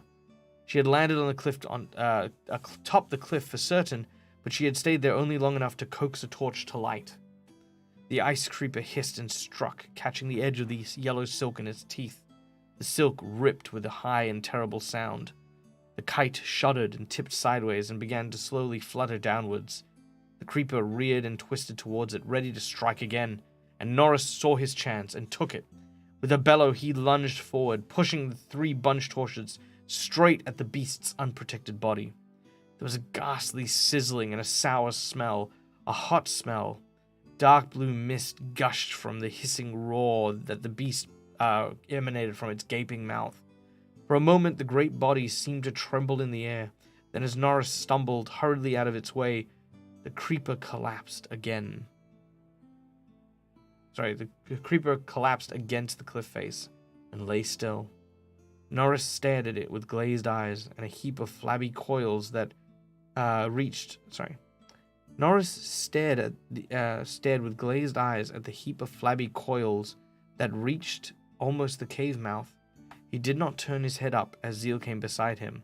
The sad, torn fragments of her precious kite draped over her shoulders, but when she took his arms, he did not argue. He allowed her to support him as they approached the creature's body. Zeal touched it with her foot. Its skin was already dulling and wrinkling slightly, and its flesh dented under her boot. "You killed it," she said with respect. "But it was only a small burn on such a large body." Norris shook his head. "How could the creature have died of it?" Heat must be like poison to it, said Zeal. Like poison in its blood. Ah, how you went for it, Norris. You were like a man possessed. You gave me the chance I needed, he mumbled. She shrugged. I did what I could, she said, but it was your strength that saved us all. He made a small, choked sound as she glanced up at him. His eyes were strangely bright, and the taut muscles around his mouth had suddenly relaxed, giving his face a smooth, peaceful look. What did I say to make him look so, she thought. I only spoke the truth. She puzzled over it briefly, then put it out of her mind as she put her grief for her kite aside to concentrate on more practical matters. Norris was staggering where he stood, and his clothes were now soaked in blood. She took firmer hold of his arm. Come, she said. You have given us our ladder of the dead, and now we must climb it. Together with Rowan and Sharan urging them on, the pair crawled upwards, using the lifeless white thing as a ladder. The flabby coils slipped and oozed with every step. Zeal's jaw was set, and her eyes were dark with terror, Norris shaking all over. In the moments that they had reached the cave, they were clambering inside. In moments, they had now reached the cave and were clambering inside. As soon as he had clasped their hands in welcome, Rowan set about lighting a fire. He knew that Sharan would care for Norris. He knew that Zeal would want to be left in peace, to mourn her kite in her own way, and his task was now simply to make the cave safe. As safe as it could be for the long night ahead. I am happy, by the way. I am happy that that was what happened. Also, yeah, these things die super quick with fire. You can see, it's very explainable as to why they're afraid. As darkness deepened outside of the cave, Rowan, Zeal, and Sharan boiled a little water for tea. They toasted bread, which they ate first with melted cheese, and with some of the honey and dried fruit that Zeal had brought with her. The fire was warm, and the food and drink brought comfort to their minds as well as their body. Even Norris seemed to revive for a little after time, and was able to sit up, wrapped in blankets and leaning against the wall of the cave. By an unspoken agreement, they did not speak of the past day, or the future. Though there was much to be said, instead they talked of small things, the sweet, fresh taste of the honey, past meals they had enjoyed. Rowan talked of the salty, fishy food of the Maris. Sharan and Norris spoke of the vegetables and fruit which they had grown on their lands in the land of the Zebak. Zeal told of the travelers' bees, which they carried from place to place, as the tribe followed the blooming flowers in season. Then her voice trailed away. Rowan suspected she was remembering that the time could be coming where she would be able to see no more flowers or bees, or even the travelers in their lands. When there would be nothing but the cold, barren white of an endless winter should they fail. He moved restlessly, trying to put the thought from his own mind as well. We had better try to sleep, he said. I'll keep the first watch.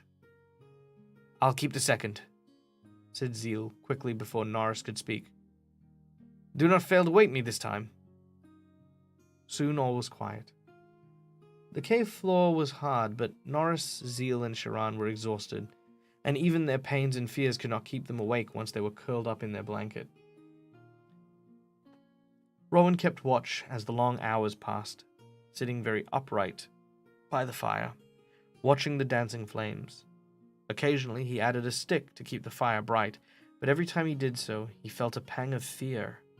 The bundles of sticks they carried with them was growing smaller by the hour, and if more creepers came, if he, Zeal, Norris, and Sharan were besieged, trapped in caves by dozens of these creatures, what would happen then? They had food, they had water, but these would not save them if they had no fuel. The fire would go out, the last of the torches would burn away, and there would be nothing to stop the ice creepers from plucking them out of the cave one by one, like lizards snatching baby birds from their nest. Hide within the rocky walls. Be still while icy darkness falls. Icy darkness. Rowan shivered. Was this cave to be the end of the journey? Was this small hole in a freezing wall the The place where they were all to die? His heart was like a block of ice. His whole body felt numb, and in the silence he heard a faint sound. His skin crawled. He listened. The sound came again, chilling and unmistakable. Something was writhing, scrabbling above him on the overhang. The sounds grew louder, and chunks of snow began to fall from the edge of the overhang, plunging past the cave entrance and to the ground. Zeal sat up, instantly alert, and Norris and Sharan stirred with their eyes flying open. "It began not long ago," Rowan whispered. "There was only one at first, I think, but now there are many." Zeal gritted her teeth. Sharan began to tremble. Norris' face looked as if it had been carved out of stone. In all their minds, Rowan knew, was the terrifying picture of a twisting mass of white snake-like bodies, blue-shadowed jaws, blind heads, jabbing at the rock, seeking entrance. He added another stick to the fire. There was nothing else he could do. The fire would keep them safe, but she did not like the sound of it for sure. Rowan searched for something to talk about, anything to mask the terrible sounds. "Tell us of our people on Sheba's trial, Zeal," he said. "Were they well?" "Or Zeba's trail." "Ah, well enough," said Zeal, following the lead determinedly. "I did not go down to them, for I was intent on reaching you, and I didn't wish to lose the wind. But they were marching along at good speed, intent on their purpose, and looking straight ahead, as Rin folk often do." Despite herself, she half smiled. "All but Alun, whose traveler ways still not quite deserted him, I think may have seen me for... All but Alun, whose traveler ways still not quite deserted him," she added. "I think he may have seen me, for he raised an arm. But I had passed in such an instant that I was not certain." And what of Lan and Brondon?" asked Sharan, rousing herself to the conversation, though her lips were stiff with fear. "How do they fare?" "Oh, Lan has things well in hand," Zeal says. "She has encircled the bakery with all the old, useless wood she can find. She plans to dash the wood with oil and light it if need be, to protect Brondon and herself from..." She broke off, annoyed with herself for having reminded her companions of the danger which threatened them. For a moment they all became aware once more of the sound above their head. The stealthy, rasping noises were louder now, seeming closer. It was as if every moment more and more ice creepers were slithering through the snow that was smothering the overhang, as if a squirming mass of cold white bodies were now scraping upon the rocks themselves. Zeal's eyes fell on the box of Sharan's silk in her lap. "Sharan, let me see some of the silks again, I beg you," she says, raising her voice a little louder. Rowan's heart lurched. So far everything had been different from the scene in his dreams. But it seems there was no escape from what was to come. Zeal was asking the very question that he himself swore not to utter. "Ogden had talked little else but the silks since he first saw them in your village this summer," Zeal went on, "and I believe he thinks of them even more often than he speaks. It is strange." She leans forward to feed the fire, not noticing the sudden stillness of her companions. Rowan exchanges glances with Sharan and Norris. He knew they shared his thoughts. Could it be that Ogden the Traveler had sensed the danger in the silks during the danger of the lands? Let me try that again. Could it be that Ogden of the Travelers had sensed the dangers in the silks? Danger for the land. Now Rowan had come to think of it, he had certainly studied the silks carefully and left the village rather hastily thereafter. He said nothing to me of fears, but perhaps he wanted time to consider, Rowan thought. If so, he waited far too long. But would we have listened? Would the people of Rin even let him speak? The people were so happy to learn a little of their past that they would not have welcomed a traveler's warning. He dragged his attention back to Zeal. She had warmed to her subject now. She had warmed to her subject now. Oh, right, like she's more interested in the subject she's talking about. Yeah. She had warmed to her subject now and was speaking rapidly, staring into the fire. It was clear that Lan had said nothing to her of Neil the Potter's fearful warning or attempt to burn the silk. Zeal had no idea that every word she spoke had fueled her companion's feeling of dread. It is puzzling, she said. Over and over again, Ogden has praised the skills of which the silks were made, and the timelessness of this way of keeping history. But there's no doubt that there's something about them he finds disturbing. Once speaking of them, he said almost to himself, "What should I do? Speak out, tell of what I suspect, or leave well enough alone?" But when I asked him what he meant, he turned away and would not say any more. She sighed. It is a mystery. I resolved that when I had a chance I would try to solve it. But, could I see the silks? Breathing fast, unable to refuse, Sharan fumbled with the clasp of the wooden box. The box looked very battered. Its splintered side had been roughly lined with with parts of blanket to keep the silks secured. She opened the lid carefully. No, Sharan, thought Rowan, but already the girl was pulling out the rolls of silk from her box. She loosened one of the rolls and spread it out. Rowan felt a chill run down his spine. It was the silk she had painted in the bakery. The colors were bright, brighter than usual, brighter than the color of the silk in his dreams. But otherwise the painting was very much the same, hideously the same. Rowan stared at the well-remembered shapes of black, white, blue, and gray. He stared at the long line of people trekking through the snow-covered hills along the burnt black path made by Sheba. He stared at the Bukshah, neatly fenced in the snowy field, and turned his eyes with dread to the mountain. During that last long night before they set out, Sharan had not finished the painting, but had added to it. Writhing from the mist of the mountain were hundreds of hideous snake-like shapes, with gaping blue-lined jaws and teeth like razor shards of ice. Zeal drew breath sharply and turned her face away. Norris gave a low groan. "Oh, I'm sorry, Sharan babbled, rolling up the silks with trembling hands. I had to paint the truth, but I didn't mean to show you this one. Then suddenly there was a deep, low growling from the rocks. It was as if the world fell in with a crashing wave of sound.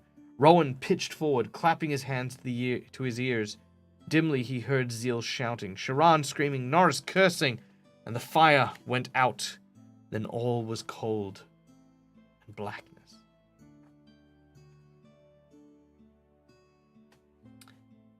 All right, end of chapter 14.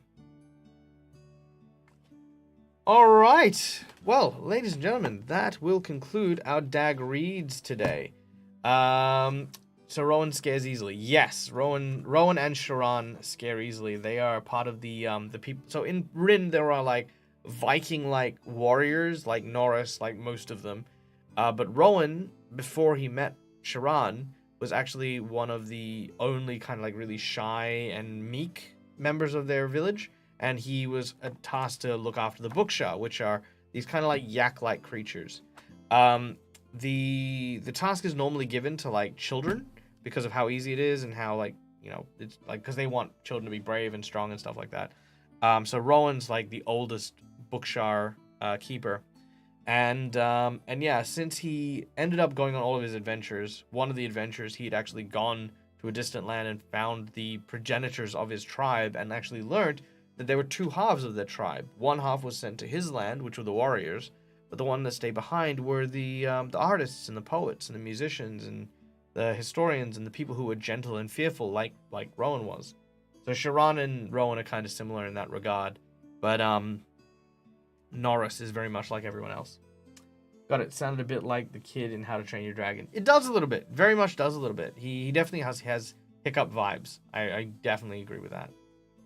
Also, nice to meet you, Light Gray Sky, first time chatter. Welcome in. All right. Well, we're gonna call the book reading there, but we're gonna take a few minutes just to kind of chat because I like chatting with you guys.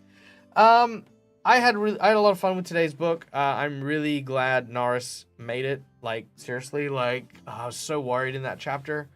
Hey, thank you so much. I appreciate that. Yeah, I've been loving this series. Oh, excuse me. I've been loving this series. It has been an absolute blast getting to read through one of these childhood books. Because, you know, I said this before. When I was a kid, I didn't read like Harry Potter or Lord of the Rings or any of that. The first kind of fantasy book I ever picked up and read was this book, you know. And I remember reading the first book and I remember reading the third book, but I don't remember any of the other books.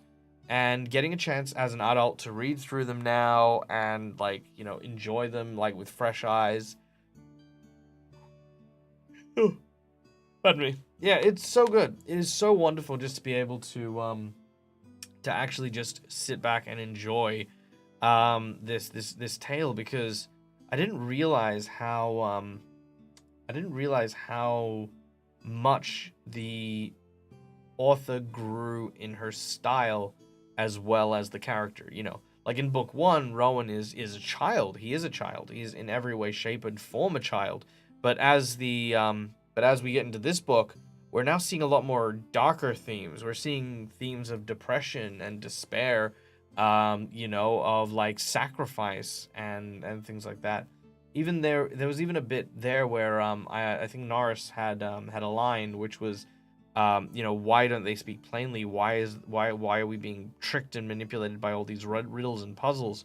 And then Zeal says, life, you know, it maybe that's what it's about. Maybe much like life, there is a puzzle that we need to solve, and you know, maybe the solution isn't something so obvious. And that's really cool, because I feel like that's the message that Emily Rodda's been trying to tell through this story, that, you know, that life for us is always going to be complicated. It's always going to have challenges, but those challenges don't necessarily need to be met with violence or with like just a broad hammer.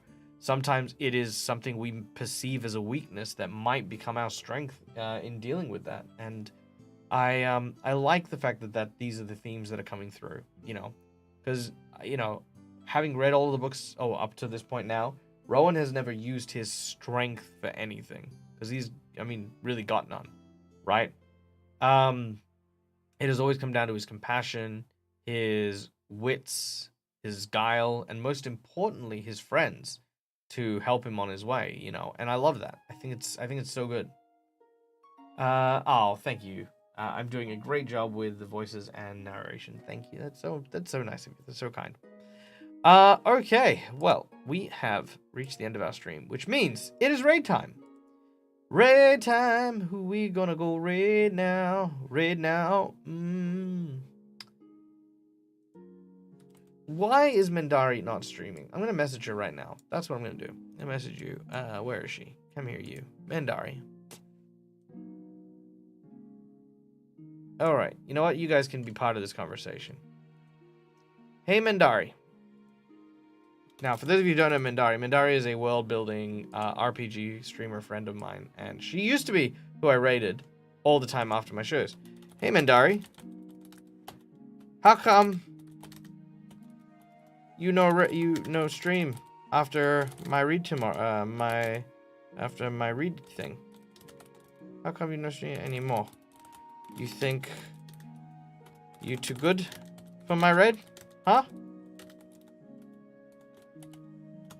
Huh? Well, let's see what she says. If she says anything. She might not say anything. But there's literally oh, there's Dimple and Dice. Some D&D action there. Lantern Noir. Doing an AI campaign building thing. Ooh, actually, you know what?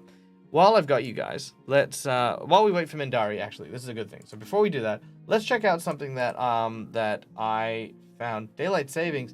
No. Really? Is that it?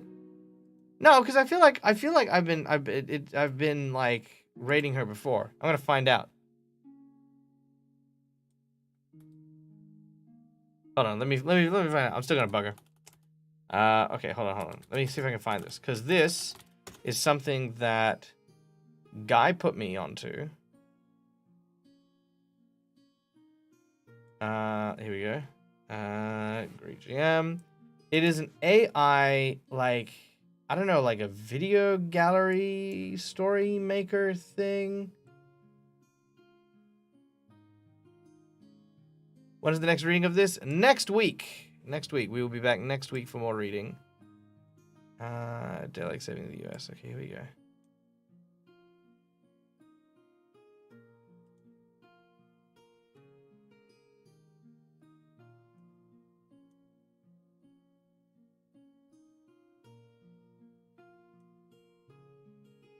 Okay, here we go. It's called Art Flow.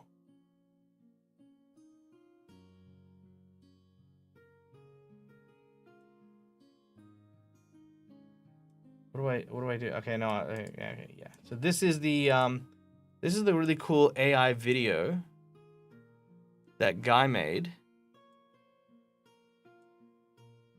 for GaryCon. So I'm just gonna share it with you guys so you guys can check it out.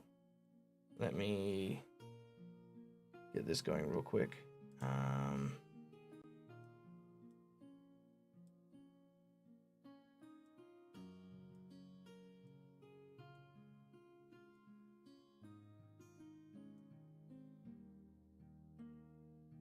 All right, here we go. Check it out. Boom.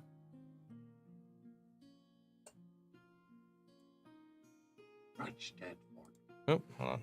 I need to put that through the speaker real quick. This is all done with AI, which I think is really, really cool. There is no place more terrible. The Dark Lord Redow and his hordes of orcs have used this unholy place for years.